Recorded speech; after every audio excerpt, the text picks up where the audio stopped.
आज जो हमने टॉपिक डिस्कस करना है चैप्टर नंबर 3 का डिलीवरिंग नर्सिंग केयर। इसके अंदर कुछ मॉडल्स हैं, ठीक है। ये समरी आप पहले यहाँ से देख लेंगे। इसके अंदर एक हम ट्रेडिशनल मॉडल ऑफ केयर पढ़ेंगे, इंटीग्रेटेड मॉडल ऑफ केयर और evolving model of care. 3 models हमने इसके अंदर पढ़ने हैं और इनके अंदर कुछ कंपोनेंट्स हैं इनके जो कि हम रीड करेंगे। जिस तरह के ट्रेडिशनल मॉडल ऑफ केयर के अंदर total patient care, functional nursing, team nursing, primary nursing आ जाता है। इंटीग्रेटेड मॉडल ऑफ केयर में practice, partnership, case management, critical pathways. Evolving model of care में हम ये 3 चीज़ें जो हैं वो डिस्कस करेंगे। टोटल हमने 3 मॉडल जो हैं वो इस चैप्टर के अंदर डिस्कस करने हैं। तो सबसे पहले जो है वो जो मॉडल स्टार्ट होता है हमारे पास वो है ट्रेडिशनल मॉडल ऑफ केयर। अच्छा जी, सबसे पहले जो हमारे पास है वो है traditional models of care. Traditional models of care में जो सबसे पहला है total patient care. Total patient care को हम केस मेथड भी कहते हैं। इसमें क्या होता है कि टोटल पेशेंट केयर में एक आरएन होती है, ठीक है। उसने जो है वो सारी केयर जो है वो पेशेंट की प्रोवाइड करनी होती है। तो टोटल पेशेंट केयर में क्या है कि RN was responsible for all the aspects of the care of one और मोर पेशेंट्स। एक आरएन होगी, वो सारे केयर जो है वो प्रोवाइड करेगी। इसके कुछ एडवांटेजेस होते हैं, कुछ डिसएडवांटेजेस होते हैं। एडवांटेजेस में क्या आ जाता है कि continuity of care is assured, यानी जो कॉन्टीन्यूटी ऑफ केयर है वो आप जो है वो अश्योर कर सकते हैं। इस चीज़ को जो है वो बनाया जा सकता है पॉसिबल। कम्युनिकेशन जो है वो उसमें मसला नहीं आता पेशेंट के साथ, क्योंकि एक ही आरएन होती है, उसे नहीं कम्युनिकेट करना होता है फैमिली के साथ, फिजिशियन के साथ और दूसरे स्टाफ मेंबर्स के साथ। लेकिन इसका डिसएडवांटेज क्या है कि कुछ इस तरह के काम होते हैं जो कि आरएन के अलावा जो लेस स्किल्ड पर्सन्स होते हैं वो भी कर सकते हैं, तो वो भी आरएन को करने पड़ते हैं, जिसकी वजह से एक तो उसका टाइम वेस्ट होता है, दूसरा एक ये बजट के ऊपर जो है वो इफेक्ट आता है। अगर हम लेस स्किल्ड पर्सन्स को वो काम जो है वो थोड़े पैसे दे के करवा सकते हैं, वही काम आरएन को जो है वो कुछ ज़्यादा इनकम जो है वो दे के करवाने पड़ते हैं। तो इसका एक फ़ायदा नुकसान जो है कि कॉस्ट जो है ना वो मतलब कॉस्टली होता है ये काम, ठीक है। और दूसरा ये कि टाइम जो है ना उनका जो काफ़ी कीमती होता है वो जो है वो लेस स्किल्ड वर्क्स पे जो है वो वेस्ट हो जाता है। तो ये जो 2 हैं ये इसके डिसएडवांटेज। नेक्स्ट हमारे पास जो है ना वो आ जाता है फंक्शनल नर्सिंग। फंक्शनल नर्सिंग को हम क्या कहते हैं, टास्क नर्सिंग भी जो है कहा जाता है। इसका दूसरा नाम है टास्क नर्सिंग। इसमें क्या होता है कि एक ग्रुप ऑफ पेशेंट्स होते हैं, ठीक है। उनके सेपरेट टास्क होते हैं, सेपरेट फंक्शंस होते हैं। तो जो हर पर्सन होता है ना उसको उसका टास्क जो है वो असाइन कर दिया जाता है। जैसे कि एक रजिस्टर्ड नर्स है, ठीक है, एक लाइसेंस प्रैक्टिकल नर्स है, या कोई एक अनलाइसेंस्ड असिस्टिव पर्सनल है। तो जो रजिस्टर्ड नर्स होगी वो जो मेन काम होंगे वो रजिस्टर्ड नर्स करेगी, और जो उसके बाकी काम होते हैं ना छोटे मोटे वो क्या करेंगे, वो दूसरे लोग जो हैं जिस तरह के अनलाइसेंस्ड असिस्टिव पर्सनल है वो जो है उसके काम परफॉर्म कर देगा। तो इस तरह क्या होता है कि काम जो होते हैं उन्होंने डिवाइड किए होते हैं, ठीक है। सबने अपने अपने काम डिवाइड किए होते हैं। कोई जो है वो उसके लिए बेड बना रहा है, कोई बाथ वगैरह का अरेंज कर रहा है, कोई वाइटल साइंस ले रहा है, ठीक है, ट्रीटमेंट वगैरह कर रहा है। तो सबने अपने अपने टास्क जो है ना वो बेसिकली क्या किए हैं, डिवाइड किए होते हैं। उसके बाद जो हमारे पास आ जाता है प्राइमरी नर्सिंग। तो प्राइमरी नर्सिंग जो थी वो बेसिकली मैरी मैंथी ने इस कॉन्सेप्ट को जो था वो डेवलप किया था 1960 के अंदर जो है वो डेवलप किया गया था। इसमें क्या होता है कि एक पेशेंट होता है, ठीक है, एक नर्स होती है और उसके अंडर जो है वो एक ग्रुप ऑफ पेशेंट जो है उसको असाइन कर दिया जाता है, ठीक है। एक ग्रुप जो है पेशेंट का उस नर्स को असाइन कर दिया जाता है। तो ये बेसिकली प्राइमरी नर्सिंग है। एक नर्स रिस्पॉन्सिबल होती है एक ग्रुप ऑफ पेशेंट्स के लिए, फिर दूसरी नर्स जो है वो दूसरे ग्रुप ऑफ पेशेंट के लिए, और हर नर्स जो है वो अपना अपना डिसीजन जो है वो खुद लेती है। इस तरह से ये डिसेंट्रलाइज्ड डिसीजन मेकिंग जो है इसके अंदर होती है, यानी हर पर्सन जो है वो अपना अपना जो मैनेजर है वो अपना अपना डिसीजन खुद लेता है अपने ग्रुप के बारे में। तो ये डिसेंट्रलाइज्ड डिसीजन मेकिंग होती है इसके अंदर, और ये कि टास्क वगैरह जो है वो अच्छे से परफॉर्म हो जाते हैं। हर नर्स जो है वो अकाउंटेबल होती है अपनी नर्सिंग केयर के लिए जो उसने अपने ग्रुप ऑफ पेशेंट्स को जो है वो असाइन की होती है। और एक्चुअल केयर जो होती है वो बेसिकली इस तरीके से जो है वो हम दे सकते हैं। ये हमने पढ़ा था, ये long term facility, long term care जो है वो हम प्रोवाइड करते हैं फंक्शनल नर्सिंग के थ्रू, लेकिन जो एक्चुअल एक्यूट केयर जो होती है वो प्राइमरी नर्सिंग के थ्रू जो है वो प्रोवाइड की जा सकती है। नेक्स्ट जो है ना वो हमारे पास आ जाता है कि मॉडल ऑफ केयर, जो नेक्स्ट वाला इंटीग्रेटेड मॉडल ऑफ केयर।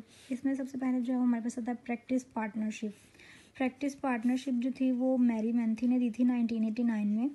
और इसमें क्या होता है कि प्रैक्टिस पार्टनरशिप एक मॉडल डेवलप किया गया था। इसमें क्या है कि एक आरएन है, एक यूएपी है, और लेस एक्सपीरियंस्ड आरएन होती है, वो सारे आपस में क्या करते हैं, पार्टनर बन जाते हैं, ठीक है। पार्टनरशिप डेवलप करते हैं और पेशेंट की जो है वो केयर करते हैं। जो ज़्यादा डिफिकल्ट टास्क होंगे वो आरएन, सीनियर आरएन जो है वो पार्टनर होता है, वो परफॉर्म करता है, ठीक है।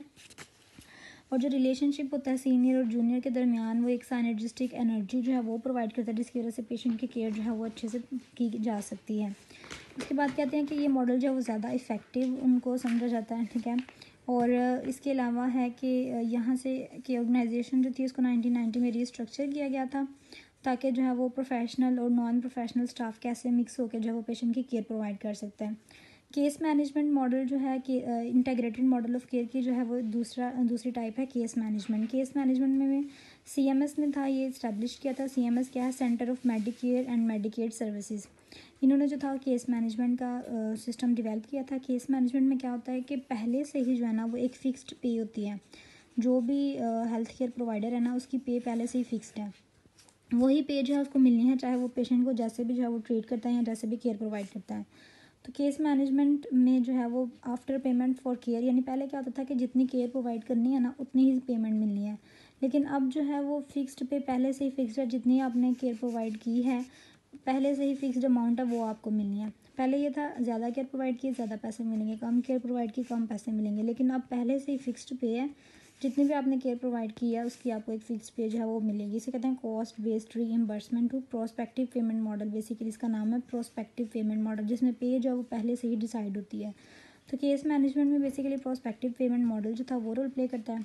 केस मैनेजमेंट जो था इसकी एग्जैक्ट डेफिनेशन यहाँ से शुरू हो जाती है, आपको कम पैसे मिलेंगे, लेकिन अब पहले से ही फिक्स्ड पे है। जितनी भी आपने केयर प्रोवाइड की है उसकी आपको एक फिक्स पे जो है वो मिलेगी। इसे कहते हैं cost based reimbursement to prospective payment model. Basically इसका नाम है प्रोस्पेक्टिव पेमेंट मॉडल, जिसमें पे जो है वो पहले से ही डिसाइड होती है। तो केस मैनेजमेंट में बेसिकली प्रोस्पेक्टिव पेमेंट मॉडल जो था वो रोल प्ले करता है। केस मैनेजमेंट जो था इसकी एग्जैक्ट डेफिनेशन यहाँ से शुरू हो जाती है, आप इसको अंडरलाइन कर लें। केस मैनेजमेंट की डेफिनेशन क्या है कि एक मॉडल है for identifying, coordinating and monitoring the implementation of services, यानी सर्विसेज जो है वो कितनी इम्प्लीमेंट हुई हैं जो कि पेशेंट की आउटकम्स को, पेशेंट के जो है इफेक्टिवनेस को लेने के लिए ज़रूरी है एक स्पेसिफिक पीरियड ऑफ टाइम के अंदर। अब यहाँ पे एक टर्म यहाँ पे यूज़ होगी हाई वॉल्यूम, हाई कॉस्ट और हाई रिस्क जो है वो डायग्नोसिस। हाई वॉल्यूम का मतलब क्या होता है कि इस तरह की चीज़ें जो कि बहुत ज़्यादा जो है ना वो अक्कर होती हैं, जैसे कि टोटल हिप रिप्लेसमेंट जो है ना, ये इस तरह की एक कह लें कि एक ऐसा साइकिल है जो कि बार बार होता है, एक ऐसा केस है जो कि बार बार जो है वो रिपीट होता है, यानी काफ़ी ज़्यादा लोगों को ये प्रॉब्लम होती है। हाई वॉल्यूम केस वो होता है जो बार बार रिपीट होने वाला केस होता है, जो बहुत ज़्यादा लोगों को होता है। हाई रिस्क केस होता है जिसमें कॉम्प्लिकेशन बहुत ज़्यादा होती है, यानी जो क्रिटिकल केयर यूनिट के पेशेंट्स होते हैं ना, जो कि लॉन्गर देन 2 डेज़ जिनको वेंटिलेटरी सपोर्ट चाहिए होती है। हाई रिस्क केसेस इसके अंदर इन्वॉल्व होते हैं, ठीक है। High volume high risk cases जो हैं वो इसके अंदर इन्वॉल्व होते हैं। उसके बाद जो है वो यहाँ पे इम्पॉर्टेंट चीज़ जो है कि इसके कुछ एलिमेंट्स यहाँ पर उन्होंने बताए हुए हैं कि इसके अंदर जो केस लोड होता है वो कितने पेशेंट्स का होता है। 10 to 15 पेशेंट्स होते हैं इसके अंदर, ठीक है। और ऐसा पेशेंट बताए हुए हैं कि इसके अंदर जो केस लोड होता है वो कितने पेशेंट्स का होता है। 10 to 15 पेशेंट्स होते हैं इसके अंदर, ठीक है। और ऐसा पेशेंट जो है वो अपनी प्रोग्रेस जो है वो करते जाते हैं। उसके बाद क्रिटिकल पाथवेज आ जाता है, इसका थर्ड वाला जो एलिमेंट है वो आ जाता है। क्रिटिकल पाथवे क्या होता है, यहाँ पे आपको डेफिनेशन है, ये आप नोट कर लें। क्लिनिकल पाथवे भी इसको कहते हैं, केयर पाथवे भी इसको कहते हैं, इंटीग्रेटेड केयर पाथवे भी कहते हैं और केयर मैप भी कहते हैं। ये एक ऐसी चीज़ है जो कि मेन टूल है, यानी जो पेशेंट की हेल्थ है उसको मैनेज करने के लिए, उसकी क्वालिटी को बेहतर रखने के लिए एक मेन टूल है, इसको हम कहते हैं क्रिटिकल पाथवे। यानी एक इस तरह का रास्ता है जहाँ से गुजर के पेशेंट ने अपनी हेल्थ की तरफ जो है वो जाना है, अपनी हेल्थ की तरफ प्रोग्रेस करनी है, ठीक है। तो ये सारे पाथवेज जो हैं उनसे गुजर कर पेशेंट जो है वो अपनी हेल्थ की तरफ जाएगा, तो वो क्रिटिकल पाथवे है। मैं एक दफ़ा डेफिनेशन पढ़ के बता देती हूँ आपको। One of the main tool use to manage the quality in health care, a management plan that display goals for patient and provide the sequence and timing of action necessary to achieve the goal। Patient का goal achieve करने के लिए जो भी उसको जिन step से गुजर के जाना है वो हमारे क्रिटिकल पाथवे या क्रिटिकल पाथवे इसको कहा जाता है। ये टीम मेंबर्स ही डिसाइड करते हैं कि कौन कौन से हमने माइलस्टोन उसके लिए रखने हैं जिससे गुजर कर जो है वो पेशेंट अपनी रिकवरी की तरफ चला जाए। अच्छा जी, उसके बाद जो है अब यहाँ पे भी सिर्फ जो है ना लिखा हुआ है कि ओरिएंटेशन जो है वो ज़रूरी होती है, टाइम फ्रेम जो है वो ज़रूरी होता है, और इसके अंदर स्पेसिफिक मेडिकल डायग्नोसिस होता है, इस पर डिपेंड करता है, जितना पेशेंट स्टे करता है इस पर डिपेंड करता है। तो ये सारी चीज़ें जो है ना वो इसके अंदर है। नेक्स्ट जो हमारे पास आ जाता है वो है इवॉल्विंग मॉडल ऑफ़ केयर। उसके बाद जो है हमारे पास आ जाता है इवॉल्विंग मॉडल ऑफ़ केयर। उसमें सबसे पहले है पेशेंट सेंटर्ड केयर। इसकी डेफिनेशन जो है वो क्या है कि पेशेंट सेंटर्ड केयर इस तरह की केयर होती है जिसमें हम पेशेंट को इस काबिल बनाते हैं कि वो एक्टिवली पार्टिसिपेट कर सके जो भी उसको केयर प्रोवाइड की जा रही है उसके अंदर, ठीक है, पार्टिसिपेशन के साथ जो नर्स है और पेशेंट है उन दोनों की पार्टिसिपेशन के साथ, ठीक है, जो केयर है वो प्रोवाइड की जा सके। इसके अंदर गुड कम्युनिकेशन स्किल्स और पेशेंट की नीड्स को जो है वो एड्रेस किया जाता है बेसिकली। और इसके जो फॉलोइंग जो इसके पर्पसेस हैं वो कौन कौन से होते हैं। इसके अंदर पेशेंट केयर जो है वो प्रोवाइड की जाती है। इसके अंदर जो लोग इन्वॉल्व होते हैं वो कौन कौन से होते हैं। पेशेंट केयर कोऑर्डिनेटर होता है, टेक्नीशियंस होते हैं, असिस्टेंट होते हैं और एडमिनिस्ट्रेटिव सपोर्ट के पर्सनल्स वगैरह इन्वॉल्व होते हैं। इसके लिए जो है वो टाइम वगैरह जो है वो कंसिडरेबल टाइम चाहिए होता है, ठीक है, और रिस्पॉन्सिबल होते हैं बहुत ज़्यादा स्टाफ वगैरह जो कि उन्होंने डिफरेंट फंक्शंस जो है वो परफॉर्म करने होते हैं। कोऑर्डिनेशन वगैरह इंप्रूव करती है, जो मैनेजर्स के दरमियान कोऑपरेशन वगैरह ये सिस्टम जो है वो उसको इंप्रूव करता है। अच्छा जी, उसके बाद हमारे पास आ जाता है synergy model of care. Synergy model of care में बेसिकली साइनर्जी जो वर्ड है ना उसका मतलब होता है साइनर्जिस्टिक लिंक्स वगैरह।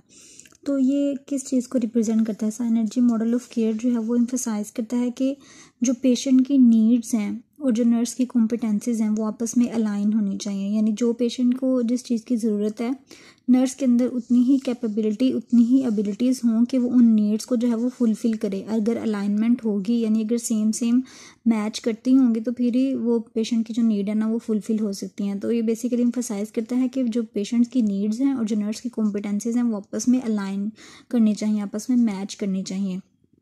इसमें जो पेशेंट की कैरेक्टरिस्टिक्स उसमें सबसे पहले जो आ जाता है resilience, vulnerability, stability, complexity, resource availability, participation in care, participation in decision making और प्रिडिक्टेबिलिटी।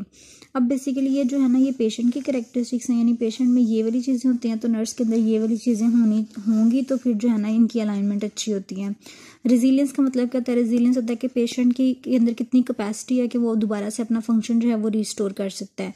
वल्नरेबिलिटी का मतलब क्या होता है। वल्नरेबिलिटी होती है बेसिकली सक्सेप्टेबिलिटी को कहते हैं, कितने चांसेस हैं कि वो स्ट्रेसर्स से जो है ना वो इफेक्ट हो सकता है। स्टेबिलिटी में क्या आता है कि अपने जो एक स्टेडी स्टेट है इक्विलिब्रियम की इसको कैसे मेंटेन रख सकता है। कॉम्प्लेक्सिटी में आ जाता है कि जो पेशेंट्स का फैमिली के साथ अदर हेल्थ केयर वर्कर्स के साथ जो कॉम्प्लेक्स रिलेशन है उसको किस तरह से जो है वो मेंटेन रखता है पेशेंट। रिसोर्स अवेलेबिलिटी है, रिसोर्स यानी रिसोर्सेज जो हैं personal resources, financial resources, social, psychological, technical resources कितने उसके पास हैं। पार्टिसिपेशन इन केयर यानी वो कितना पेशेंट जो है वो कितना पार्टिसिपेट कर रहा है केयर के अंदर, डिसीजन मेकिंग के अंदर कितना पार्टिसिपेट कर रहा है। और प्रिडिक्टेबिलिटी यानी एक पहले से ही जो है वो एंटिसिपेटरी डिसीजन या एंटिसिपेटरी अपनी इलनेस के बारे में कोई भी चीज़ सोचना, प्रिडिक्टेबिलिटी। तो ये सारी जो है ना वो पेशेंट के अंदर कैरेक्टरिस्टिक्स होती हैं। इन कैरेक्टरिस्टिक्स की वजह से नर्स के अंदर अगर ये कॉम्पिटेंसीज होंगी तो फिर ही वो इनको जो है ना वो डील कर सकती है। नर्स के अंदर कॉम्पिटेंसीज होनी चाहिए यानी क्लिनिकल जजमेंट उसकी अच्छी होनी चाहिए, वो पेशेंट को एडवोकेट कर सके, ठीक है, उसकी केयरिंग प्रैक्टिसेस जो हैं वो अच्छी होनी चाहिए, कोलैबोरेट कर सके, वो सिस्टम के अकॉर्डिंग थिंक कर सके, ठीक है, और डाइवर्सिफाइड केयर प्रोवाइड कर सके। और इसके अलावा लर्निंग जो है उसकी अच्छी हो, वो नई चीज़ों को लर्न कर सके ताकि पेशेंट को जो है वो केयर जो है वो अच्छी दी जा सके। और इसके अलावा क्लिनिकल इंक्वायरी जो है वो उसमें भी अपना रोल प्ले कर सके, नए नए डायग्नोसिस वगैरह जो है उसको आने चाहिए, ठीक है। तो ये जो है ना वो पेशेंट की कैरेक्टरिस्टिक्स हैं, यानी पेशेंट के अगर पेशेंट के अंदर ये चीज़ें होती हैं तो नर्स के अंदर ये कैरेक्टरिस्टिक्स होनी चाहिए। ये दोनों मैच होंगी तो फिर जो है ना वो एक प्रॉपर अच्छे से जो है वो केयर प्रोवाइड की जा सकती है। लास्ट वाले जो हमारे पास है वो है patient centred medical home. Patient centred medical home क्या है, बेसिकली जो एक इंसान घर में मौजूद है उसको जो है वो हम किस तरह से केयर प्रोवाइड कर रहे हैं, जिसको हम कहते हैं पेशेंट सेंटर्ड केयर प्रोवाइड करनी है। कहाँ पे, मेडिकल होम यानी घर में आके जो है ना। पेशेंट सेंटर्ड मेडिकल होम का जो कॉन्सेप्ट है वो कहते हैं इसमें इंपॉर्टेंट चीज़ है कि ये अमेरिकन अकेडमी थी एक पीडियाट्रिक्स की, इन्होंने सबसे पहले ये कॉन्सेप्ट था 1960 में प्रपोज किया था, ठीक है। ये इंपॉर्टेंट है इसके अंदर। और इसके अलावा ये जो गोल्स हैं इसके यानी पेशेंट सेंटर्ड मेडिकल होम के जो गोल्स हैं कि इन्होंने क्या करना होता है, कोऑर्डिनेट केयर प्रोवाइड करनी होती है, ठीक है। ट्रांजिशंस वगैरह जितने भी हैं हॉस्पिटल और जो हॉस्पिटल केयर प्रोवाइडर्स हैं उनके दरमियान उनको सुपरवाइज़ करना होता है। इसके अलावा जो केयर प्रोवाइडर्स जो हैं वो केयर प्रोवाइड करें उनको मॉनिटर करना होता है। और जो पर्सनल रिलेशनशिप जो है वो डेवलप करना होता है किसी साथ, पेशेंट के साथ। और केयर को जो है वो उन्होंने पेशेंट की नीड्स के अकॉर्डिंग जो है वो चेंज करके उसको प्रोवाइड करना होता है। फॉलो अप लेना ये भी इनका गोल है। ये गोल्स जो हैं इसके ये इंपॉर्टेंट है, ठीक है। उसके बाद नीचे आ जाएं तो यहाँ पे जो है वो कुछ चीज़ें हैं जिन्होंने कहा था कि PCMH मॉडल जो है यानी जो पेशेंट केयर सेंटर मॉडल है इसके अंदर कुछ चीज़ें इंक्लूड होती हैं कि हमने कॉम्प्रिहेंसिव केयर प्रोवाइड करनी है, ठीक है, पेशेंट सेंटर्ड केयर प्रोवाइड करनी है, कोऑर्डिनेट करना है केयर को, उसके बाद एक्सेसिबल सर्विसेज जो हैं वो देखनी है हमने, और क्वालिटी और सेफ्टी मेजर्स जो हैं वो प्रोवाइड करने हैं। तो ये इसके अंदर जो थी इंपॉर्टेंट चीज़ें इतनी हैं, बाकी नीचे सिर्फ जस्ट रीड करने वाला है। ये चैप्टर जो है वो यहीं पे एंड होता है। नेक्स्ट जो है वो हम चैप्टर नंबर 4 जो है अपना स्टार्ट करेंगे इंशाल्लाह नेक्स्ट लेक्चर में। तब तक के लिए अल्लाह हाफिज़।